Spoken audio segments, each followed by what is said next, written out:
안녕하십니까. 성장 로드맵. 저는 사회를 맡은 박지호입니다. 네, 저는 작가 한지훈입니다. 안녕하십니까 작가님. 안녕하세요. 한 주 동안 잘 지내셨습니까? 네, 잘 지냈습니다. 덥네요. 네, 많이 더워졌죠. 네. 산을 뛰고 또 자연을 또 주유하면서 보내셨죠? 아, 예. 그게 이제 저의 부가적인 일이고 이게 그렇죠. 본업이죠. 굉장히 영광입니다. 아, 별 말씀. 자, 오늘은 책을 읽는 것에 대한 말씀을 준비하셨다고 들었습니다. 네. 그래서 한 말씀 부탁드리겠습니다. 책을 읽으면 네. 인생은 달라집니다. 우리가 산을 뛰면 네, 그리고 달리기를 하면 네, 신체가 좋아져서 네, 몸이 달라지지 않습니까? 맞습니다. 책을 읽으면 정신세계가 달라집니다. 그럼 이제 오늘은 어떻게 읽을 것인가, 그리고 그것이 가져다주는 장점은 무엇인가에 대해서 이야기를 하려고 해요. 네, 일단은 저는 이렇게 얘기해 드리고 싶어요. 책을 읽을 때 사실은 이제는 소설이나 문학의 장르는 좀 벗어나는 게 좋아요. 문학의 장르를 좀 벗어나서 그냥 비문학 장르로 들어가 보자는 거죠. 네, 비문학 장르라고 하면 이제 그 여러 가지가 있겠지만 인간이 만들어 놓은 철학, 예술, 경영, 역사부터 시작해서 여러 가지가 있잖아요. 비문학이라는 것은 인간의 감성이 아니라 사실대로 기술된 것들이잖아요. 네, 왜 그런 것들을 읽어야 되냐면, 그런 것들을 읽을 때 일단은 문학 작품은 스토리 때문에 재밌게 읽을 수가 있어요. 근데 비문학 작품들은 스토리가 없기 때문에 접근이 좀 힘들고 딱딱하죠. 네, 철학서를 하나 제가 주면서 지호 씨한테 읽으세요 라고 하면 지호 씨가 되게 답답해 할 거예요. 그렇죠? 어렵죠. 어휘 자체가 어려우니까. 네. 근데 왜 이걸 어떻게 접근할 것인가에 관한 이야기를 오늘 해볼 건데, 이걸 어떻게 읽냐면, 예를 들어서 책 한 권을, 철학서를 하나 샀다고 생각해 보세요. 네, 두꺼운 걸 샀어요. 근데 어디서부터 어떻게 읽어야 될지를 모른단 말이에요. 처음부터 읽으려면 어떤 현타가 와요. 다 못 읽어. 네, 그러면은 그걸 한 번 다 읽으라는 게 아니에요. 어느 특정 부분을 펴서 한 두어 페이지를 정독해 보시라는 거예요. 두어 페이지 정도를. 내가 이걸 오늘 이 책을 다 읽어야 되겠다, 이렇게 생각하지 말라는 거죠. 예를 들어서 니체의 책 한 권을 완독한다는 것은 상당히 어려운 일이거든요. 근데 한두 장을 펴서 마음에 드는 부분을 읽는 건 좀 다른 얘기예요. 좀 접근이 가능하다는 거죠. 자, 그렇게 시작을 하는데 어떻게 읽냐? 내가 잘 읽어지지 않으면 소리를 내서 읽으라는 거예요. 소리를 내서. 네, 소리를 내서 어떤 부분이 한 페이지를 소리를 내서 한번 읽어보시라는 거예요. 아시겠어요? 네, 처음에 우리가 달리기를 시작할 때 100m 달리기도 힘들어요. 솔직히 한 500m 달리다 보면 네, 지쳐요. 맞습니다. 경험이 있죠? 처음에 그럼요. 달리면 다 그래요. 네, 책을 읽을 때도 문학서 같은 경우에는 어떻죠? 쉽게 접근이 가능해요. 왜? 스토리가 있기 때문에 재미가 있어서 넘어간단 말이에요. 비문학서 같은 경우는 잘 안 읽혀져요. 그런데 비문학서를 읽어야 되는 이유는 지금부터 이제 얘기를 드릴게요. 그것이 주는 어휘라는 것이 우리를 변화시켜요. 어휘가 우리가 일상적인 생활에서 쓰는 어휘는 한 600단어밖에 안 돼요. 밥 먹었니? 밥 먹었어. 밥 먹었구나? 밥 먹었지. 오늘 잘 지내? 오늘 어디 갈래? 한 600단어면 충분하게 쓰기 때문에 우리의 어휘에 따라서 인간은 달라져요. 그러니까 인간이 성숙되어 간다는 것은 어휘량이 증가한다는 거거든요. 근데 어휘량이 없기 때문에 표현 자체가 잘 안 되는 거예요. 너 어제 그 산이 어땠어? 라고 했을 때 우리는 이렇게 말합니다. 어휘량이 없을 경우에 그 산이 매우 좋았어. 어떻게 좋아하는지 알아? 엄청나게 좋았어. 그죠? 더 이상 표현할 수 있는 것들이 없어진다는 거죠. 근데 비문학서를 읽기 시작하면서부터 철학이나 예술이라든가 기타 등등의 서적을 읽으면서부터 우리는 어휘량이 증가된다는 걸 느낄 수 있어요. 한 권을 다 읽는 게 아닙니다. 어느 부분을, 특정 부분을 펴서 읽다가 힘들면 포기해도 돼요.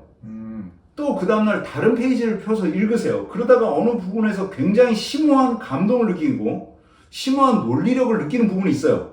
그럼 그 부분이 나하고 맞는 거예요. 그럼 거기서부터 이야기를 펼쳐나가면 되는 거예요. 또 읽다가 포기하셔도 돼요. 저도 안 맞는 책이 많아요. 읽기 힘든 책이 많아요. 그러니까 너무 두려워하지 말고 시작을 해보시면 되는 거예요. 그러니까 소위 말해서 고전이라고 불려지는 것들, 네. 지금부터 한 200년 전에 쓰여진 책들, 혹은 100년 전에 쓰여졌던 책들부터 섭렵해 나가라는 거예요. 우리가 유전자 변형 콩이라는 게 있잖아요. 네. 그죠? 근데 이제 유전자 변형 콩으로 만든 두부는 좀 싸요.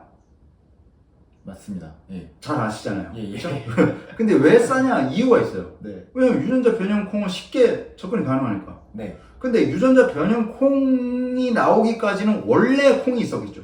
네. 원래 콩은 정말 오리지널일 거예요. 똑같은 거예요. 고전은 오리지널이에요. 흔히 말하는 베스트셀러라는 것은 거기서 파생된 것들이 많아요. 그렇죠? 그러니까 우리는 고전을 읽음으로써 아 이것이 어떻게 변형돼서 이런 책으로 생산되고 있구나라는 것을 우리가 알아낼 수 있다는 거죠. 그러니까 원설 그리고 고전의 원류를 찾아 들어가서 하나하나 읽어내려가는 재미가 기가 막힙니다. 이걸 읽음으로 해서 몇 가지의 우리한테서 변화되는 것들이 생겨요. 자, 첫 번째는 인사이트, 소위 말해서 통찰력이라는 게 생겨요. 그러니까 통찰력이라는 것은 이게 약간의 판단 능력과도 같아요. 그러니까 이 책을 안 읽었을 때는 이런 거예요.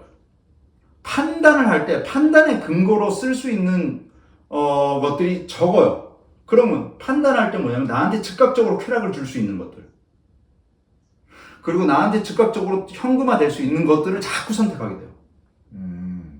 그런 것들이 독이라는 것을 알면서도 자기의 삶의 법칙을 못 깨요.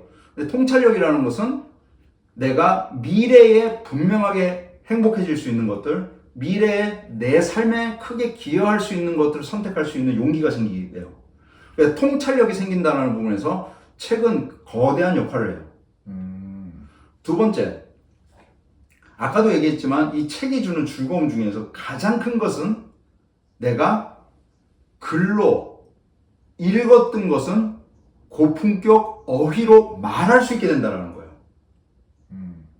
네. 자, 그런데 여기서 그러면 완벽한 책 읽기의 방식에 대해서 하나를 마지막으로 이야기하고 넘어갈게요. 네. 자, 내가 어려운 비문학 서적을 읽었어요. 네. 읽었어. 읽고 나면 그 책 읽었잖아요? 네. 그럼 읽은 한두 페이지를 읽었으면 글로 한번 써보세요. 요약 정리해서. 네. 요약 정리해서 한번 글로 써보세요. 네. 그 다음에 어떻게 하냐면 그걸 한번 읽어보세요. 자기가 쓴 걸 읽어보세요. 그럼 문법적 오류라든가 논리성이 치명적 오류 같은 게 금방 드러나요. 3단계예요. 자, 일단 비문학 서적을 읽어라. 네. 근데 어느 페이지다 괜찮다. 읽다가 힘들면 포기해도 좋다. 그러다가 우연히 한 페이지에서 만나는 우연하게 낯선 페이지 하나를 만나서 그것이 인생을 바꿀 수도 있어요. 한두 페이지 정도를 읽어봐라. 근데 읽을 때는 이왕이면 잘 이해가 안 되면 소리내서 읽어라. 그리고 읽은 것을 가지고 한번 글로 적어봐라. 글로 적은 다음에 그걸 가지고 뭘 하냐? 다시 소리내어서 한번 읽어보라는 거예요. 그럼 그것은 뭐예요? 드디어 어휘력이 생성된다는 거예요. 처음에 달리기하고 좀 비유해주면 5km를 뛰던 사람이 10km를 뛰게 되는데 그것은 뭐죠? 축적돼서 뛰는 거죠. 똑같은 거예요. 어휘량이 축적되면 이거는 문해력, 달리기로 말하면 지구력이 생기는 거랑 똑같아요. 읽을 수 있는 힘이 생긴다는 거예요. 그럼 이거는 일종의 무기 하나를 장착하는 거예요. 삶의 거대한 무기.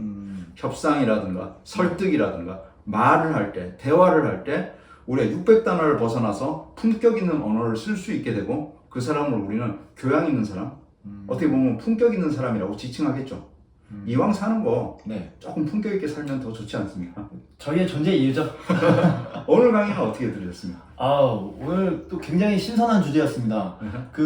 들으면서 또 이제 질문거리가 조금 생각이 났는데요. 일단은 우리나라 그 문맹률이라고 하잖아요. 네. 우리나라 문맹률 거의 없잖아요. 네. 근데 이게 문해율로 봤을 때는 상당히 낮죠. 낮다고 들었어요. 네. 그리고 아마 그 낮은 거에 저도 일조하고 있지 않나. 네. 저도 사실은 책을 읽으면은 특히 쉬운 소설 같은 거 말고 그 작가님께서 말씀했던 그런 비문학 서적들, 전문적인 지식을 전달하는 인사이트를 주는 서적들은 읽는 속도가 너무 느린 것 같아요. 스스로도.